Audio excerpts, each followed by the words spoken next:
Shalom. First and foremost, I want to give all honor, praise, and glory to Yahweh Shemi Shah. And I'd like to give double honors to the apostles of Great Millstone who rule well. And I'd like to give also honors to the alchemists out here pushing this truth and sincerity to the four corners. Just want to say shalom to you, brothers. I'm coming with another segment of the series that I'm doing. Is called Prophecy is Happening Right Now.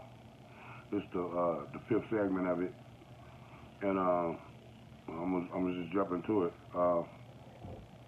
And so it's called Esau at the End of the World. This is dealing with prophecy, because the name of the series is Prophecy is Happening Now. And like I said, this is the fifth segment. But we got those who feel like Esau and his tabernacles are which is his houses and branches of Esau ain't the white man. But I'm gonna prove them wrong. Esau is the end of the world, or the end of this rulership, and Jacob is the beginning that comes after Esau's rulership. The word world just symbolizes rulership. It don't mean the planet is gonna blow up, or otherwise there wouldn't be no world to come after it's gone. But here's a precept just to show you that it don't mean that the planet, but the rulership. So this is Ecclesiastes 1:4. And it says, one generation passeth away, and another generation cometh, but the earth abideth forever. So people in their rulerships and kingdoms, they come and go, but the earth gonna always be here. So when they say that Esau is the end of the world and Jacob is the beginning of it that follow it, it don't mean the end of the planet. It's just the end of that man's heaven, that man's world, his rulership. That's what that means. Okay, so basically, what is the physical characteristics of Esau? That there's no other people. Okay, let's go into Genesis. This is Genesis 25 and 24. And it says, and when her days to be delivered were fulfilled, and behold, there were twins in her womb, and the first came out red all over like a hairy garment, and they called his name Esau. And after that came his brother out, and his hand took hold on Esau's heel, and his name was called Jacob. So Esau was said to have came out all red. And they only described his color because they had never seen that shit like that before. He didn't look like everybody else. He didn't look like the rest of the nations. He didn't have no color. All the rest of the nations had some type of color. They was light complected, light shade or dark shade, brown shade, but they all had color. Esau didn't have no color. He was red. And the only reason why he was red because you could see his blood through his skin. His blood showed through his skin.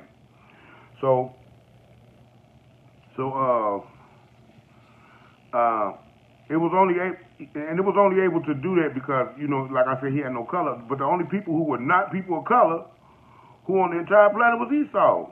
Now we know Jacob looked normal in color because they never mentioned, what color he was, because he didn't have nothing remarkable about his appearance that was different from the rest of the planet. Only Esau. So they had to mention it. They shed light on it. So now we know it wasn't a normal thing to be red and hairy. Because, what other nation came out hairy or came out red? None. Except for those that got the DNA and the genes of Esau. So this is what Esau's characteristics look like, or his description. Now, over the years, Esau has mixed with the nation. So it's going to be a lot of Edomite women and men who don't have the characteristics that's described here in the scriptures that we just read. And it's because of confusion of face, which means not being able to tell a nation by its physical features. This is Daniel 9, and it says, O Lord, righteousness belongeth unto thee, but unto us confusion of face, as at this day to the men of Judah and the inhabitants of Jerusalem, and unto all Israel that are near and that are far off, through all the countries whither thou hast driven them, because of their trespass, that they have trespassed against thee. So because we sinned, because we trespassed against Yahweh Shemi Shah, he allowed us to go into captivity, in which the Gentiles, which means the other nations outside of Israel, were able to mate with our people. And therefore making it impossible to know a race of people by their appearance, because their characteristics get mixed up. So you'll look at him, you'll be like, damn, he looked like a white man, but he acted like a nigga. Or he looked like a nigga, but he acted straight like a white man. That's confusion of face, And so, This is Second Ezra 6. This is Second Ezra chapter 6, verse 7. And then it said, and then answered I, and said, what shall be the parting asunder of the times? Or when shall be the end of the first, and the beginning of it that followeth? So Ezra wanted to know, the prophet Ezra wanted to know, when will these kingdoms, where one will end and a new one follow, come? When will this happen? And he said unto me, from Abraham unto Isaac, when Jacob and Esau were born of him, Jacob's hand held first the heel of Esau. For Esau is the end of the world, and Jacob is the beginning of it that followeth. And then it says, the hand of man is betwixt the heel and the hand. So Jacob is prophesying to bring Esau down from his power by the symbolic hand grabbing of the heel, of Esau's heel at birth. So what Esau is doing to Jacob in these days is what he did in the biblical days. The younger days of their lives, they were sworn enemies ever since the womb. And this is Genesis 25 and 22. And it says, and the children struggled together within her. And she said, if it be so, why am I thus? And she went to inquire of the Lord. Now I'm going to show you, this is what you call the contemporary English translation I'm going to say now. And it's basically going to break down what I just said. It's the same verse. It's Genesis 25, 22. And it said, before Rebekah gave birth, she knew she was going to have twins because she could feel them inside her, fighting each other. She thought, why is this happening to me? Finally, she asked the Lord, why are her twins fighting? Okay. So they fought from the womb to the death. And that hatred was passed down Esau's bloodline to his descendants, just as the curses of our forefathers was passed down to us. So I just showed you this rivalry starting before birth and throughout the chapters. Jacob and Esau continue to feud, but this sealed the perpetual hatred that Esau had for his brother. You know, Esau, who was considered the white man, had for Jacob, the black man, or the Israelite man. And this is Genesis 47 and 29. And it says, and the time drew nigh that Israel must die. So Jacob was about to pass away. And he called his son Joseph and said unto him, if now I have found grace in thy sight, put, I pray thee, thy hand under my thigh, and deal kindly and truly with me. Bury me not, I pray thee, in Egypt. But I will lie with my fathers, and thou shalt carry me out of Egypt, and bury me in the burying place. And he said, I will do as thou hast said. And he said, swear unto me. And he sware unto him. And Israel bowed himself upon the bed's head. Okay, now, the King James Bible explains to you that Jacob died, but it did not explain the outlines of how Esau died. Esau and his death was recorded in the book of Jasher. Now, this book has truth in it. Okay, this book has truth in it. Now, but it's not. So you have to have the spirit of Yahweh Shem Yahushua deeply rooted in you to go into these different books that's not 100% accurate. You got to be able to pull the truth out of them. You got to be able to connect them. The scriptures say here a little and there a little. So you got to be able to connect the pieces. Like in Genesis 50, it tells you when Jacob died. I mean, in 30, it tells you when Jacob died, and that's it. It don't tell you what happened when they went to go bury him. Okay, and that's in the book of Jasher. But I'm gonna show you something. You know, you can't think the whole book of Jasher is the truth, because it's not. Like I said, you have to be able to eat the meat and spit out the bones. Okay. Now, like I said, the book of Jasher has truth in it, but it was altered so badly that it contradicted parts of the Bible. But this scripture alone tells you that there is truth in the book of Jasher. Now, this is the book of Joshua. This is Joshua 10:13. And it says, and the sun stood still, and the moon stayed, until the people had avenged themselves upon their enemies. Is not this written in the book of Jasher?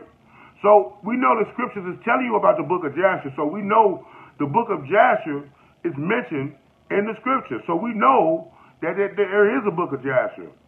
But we don't know. We also know that most of the book of Jasher contradicts the scriptures. So we know we have to eat the meat and spit out the bones. And in order for you to do that, you have to be spiritual. You have to be rooted in the word. You know, you got to be a teacher, man. You got to be one of the most high people to understand to be able to do that. And then so the Bible referenced the book of Joshua, but after the Bible was destroyed and had the key parts removed in order to get understanding, you, like I said, you have to chew the meat and spit out the bones. You know, in my nephew voice, Dion.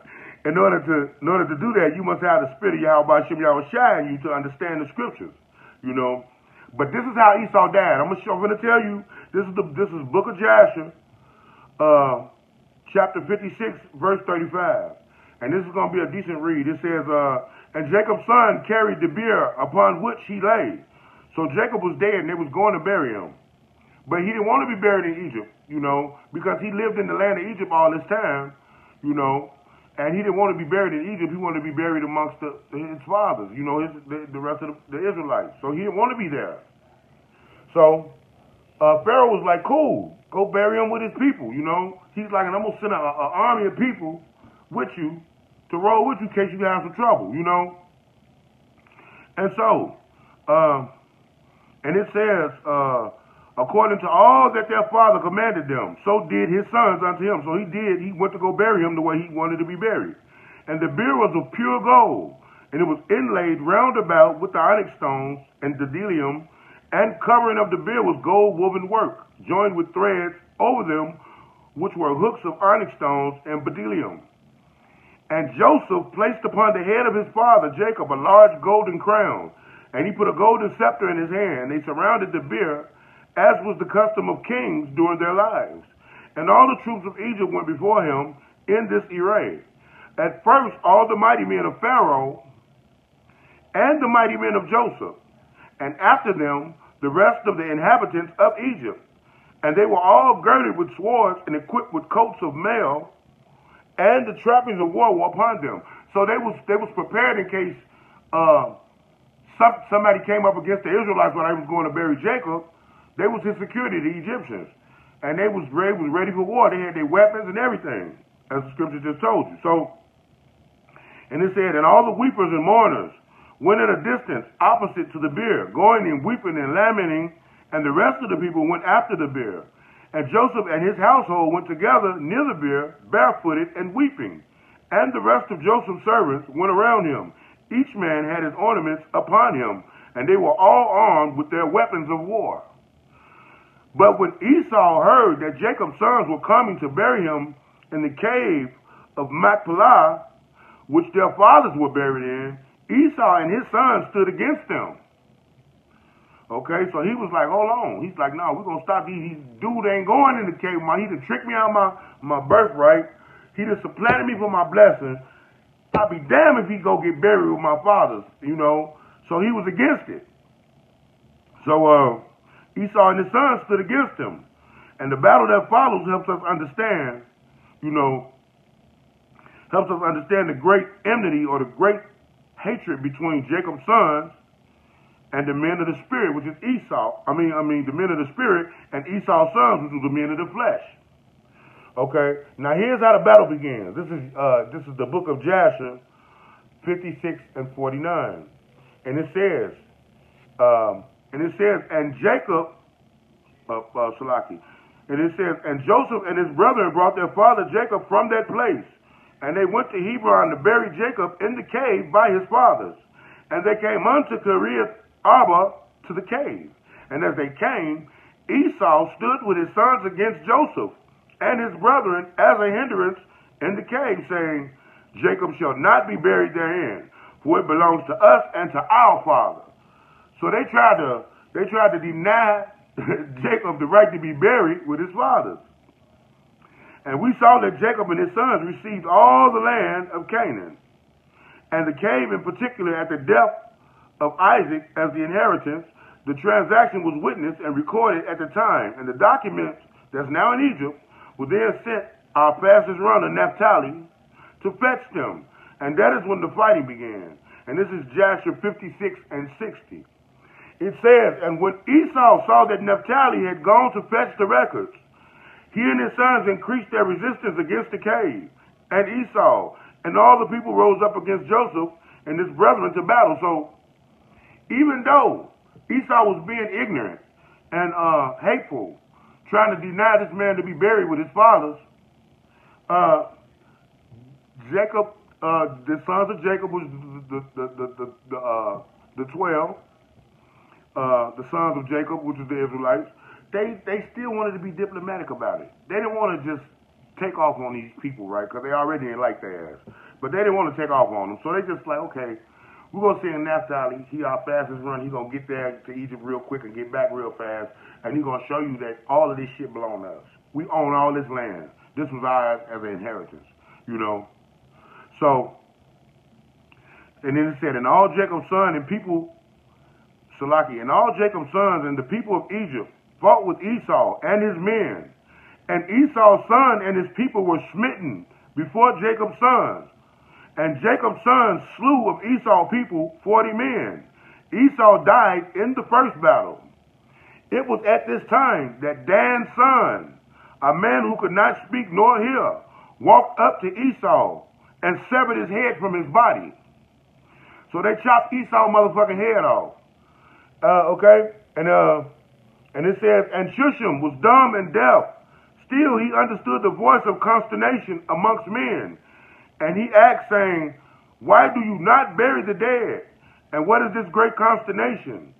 And they answered him with the words of Esau and his sons. And he ran to Esau in the midst of the battle. And he slew Esau with a sword. And he cut off his head. So he cut off Esau's head. And it sprang to a distance. And Esau fell amongst the people of the battle. And when Shushan did this thing, Jacob's sons prevailed over Esau's sons, and Jacob's sons buried their father, Jacob by force, in the cave, and Esau's sons beheld it, which means they watched it. So this is the perpetual hatred that continues from the womb, and it continues today. This whole world is the battle of Jacob and Esau, which is the battle of color, which is the battle of the so-called black man and the so-called white man. Everything in this world boils down to black people and white people. I don't care how you look at it. You know, and it's happening right now because it was part of the prophecy that was given to the prophets by the Most High. So in these days, this is where the prophecy stands. You know, where the Most High says that Esau is the end of the world, and Jacob is the beginning of it that follow it. So let me put that back. This is 2 Ezra 6 and 7, Salaki. Then answered I and said, what shall be the parting asunder of the times? Or when shall be the end of the first and the beginning of it that followeth? And he said unto me, from Abraham unto Isaac, when Jacob and Esau were born of him, Jacob's hand held first the heel of Esau. For Esau is the end of the world, and Jacob is the beginning of it that followeth. So this teaching and prophecy that has been given by other prophets about the coming kingdom of the Most High, this is the kingdom of Jacob, who brought forth all our descendants, right? The kingdom of David, in which Yahushua will rule, right? This is the kingdom that's coming. So after Esau's world ends, and the Lord's kingdom will follow through the rulership of the saints, right?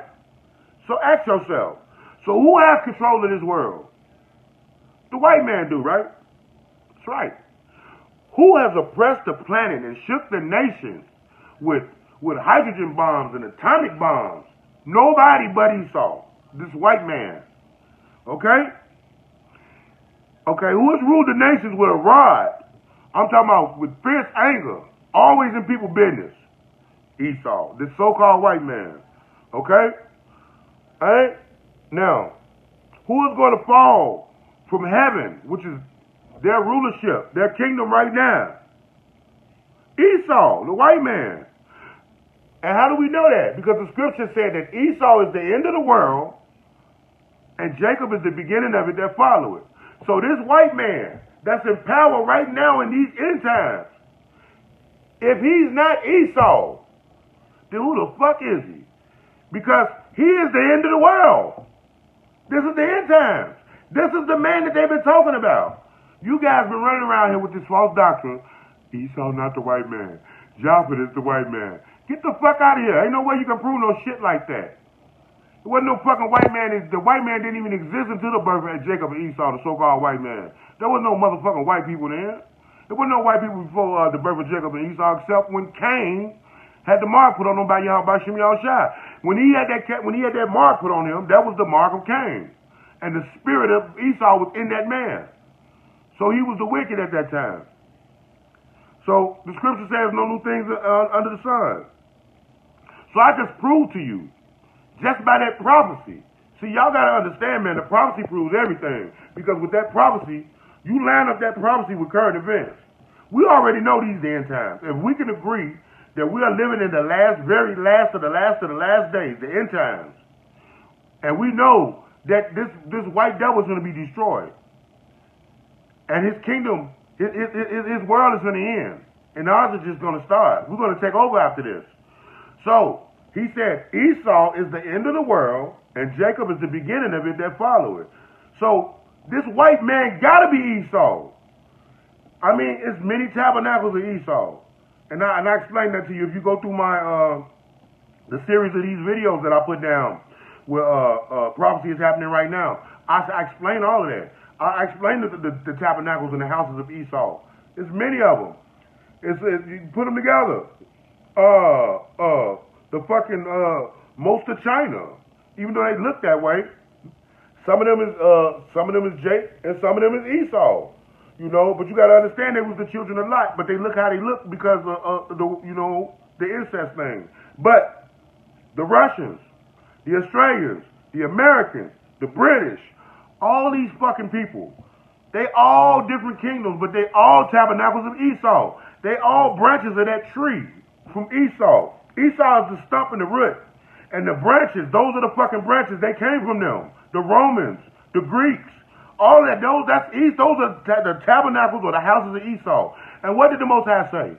He said, a house divided shall not stand. They all divided against each other. They're going to make war with each other. You know, this is why prophecy is important, man. You got to understand prophecy. And what better way to understand prophecy, man, through the teachings of Great Millstone, man? Because we're going to break it down, man, and we're going to say the truth. And we're not gonna give a fuck about how people feel about the truth. Because that's what we're here to do. And I'm going to have, as you know, it's going to be another part to this. Another segment of this this series is going to be a part 6, obviously. And like I said, I'm going to make as many parts to it as the Most High put the Spirit on me to do. So I'm a servant, I'm going to do the work. So with that, I want to give all praises, honor, and glory to y'all about Shimon Shai. I'd like to give double honors to the apostles of Great Millstone who rule well. And I like to give honor to the Oxygen that's out here pushing this truth, just like I'm doing, to the four corners of the earth in sincerity. You know, guys that want to do this, that ain't looking for no excuse to, it's raining out there, it's snowing, it's too hot out there, I'm going to wait till, your ass. You go out there and push that truth. You know, this is what the Most High raised us up to do. So, you know, and this is what we got to do. So with that, I just want to say shalom.